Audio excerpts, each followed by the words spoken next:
subjective proof because it is something that is true to the subject. In other words, it's true to you. Now this is quite often something, and I'll give an example of this, a subjective truth. For example, very often I ask Christians to prove to me that their claims about Jesus and about God are true. That their religion is the true religion. And one of the answers that is quite often given for that is that the reason that I know that Jesus is true and that He is the Lord and He is God is because I accepted Jesus into my life and my life changed. I used to do this and this and this, and then I accepted Jesus and now I became different. Those bad things that I used to do, I don't do them anymore. And that person may also talk about how they feel inside, how they feel that believing in this religion or following this belief system or whatever we want to call it has made them feel a better person, has made them feel inside. Now, that's all very good. That's all very good. And it's not something really you can argue with. Because on a personal level, that person personally feels that this is true. It's true to them. But the problem with this type of truth is that it's really confined to that particular individual. It's not something that is open for everybody. You feel different inside, you feel that you've been changed, but that's not something I can experience. I can't experience your feelings, and I can't examine them. It's not like I can open you up and look inside and say, oh yes, there's that feeling there. I have to take your word for it. And the problem also with this type of subjective evidence is that if it is really proving something to be true, if it really establishes something as truth, then surely if it's good for you, it's good for anybody. Like we have an expression. If it's good for the goose, it's good for the gander. Okay, if it's good for the goose, it's good for the gander. Meaning, if it works for you, it should work for everybody else. If it's true for this, it must be true for everything else. So think about it.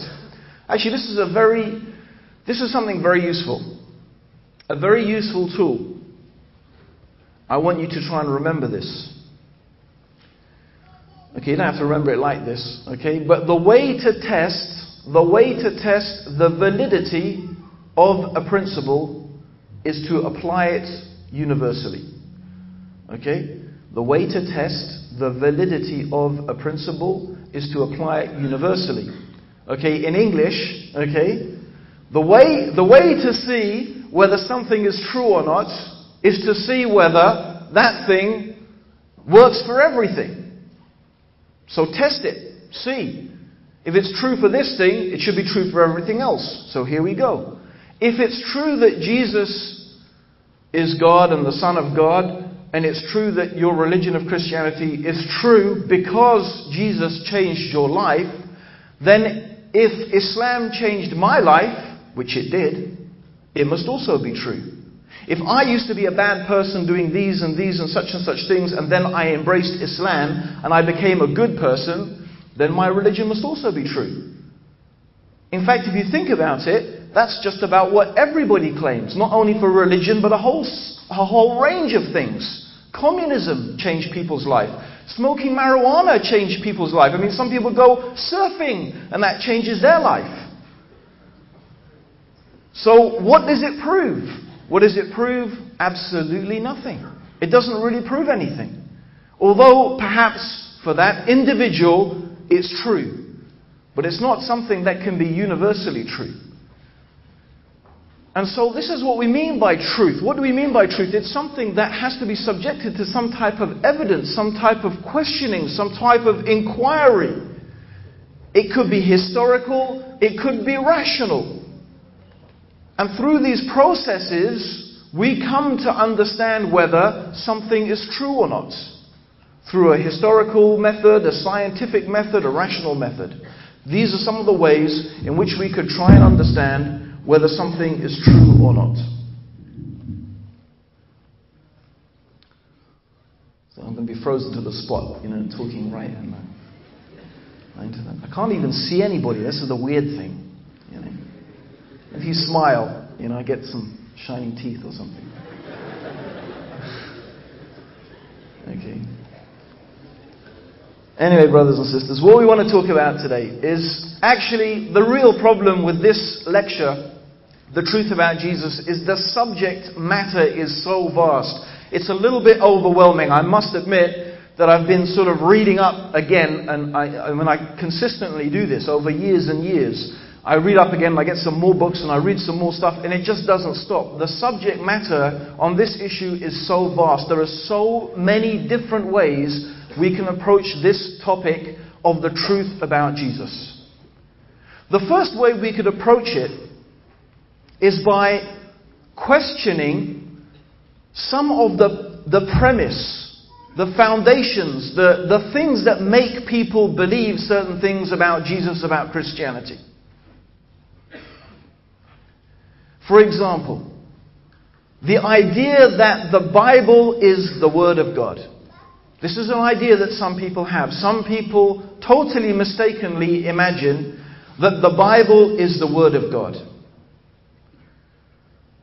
Now, we could question that, and we could apply that to some simple criterion, some simple form of analysis. And of course, the most simple form of analysis would be that if the Bible is the Word of God, we would expect it to be consistent. We wouldn't expect the Bible to contain within itself lots of contradictions.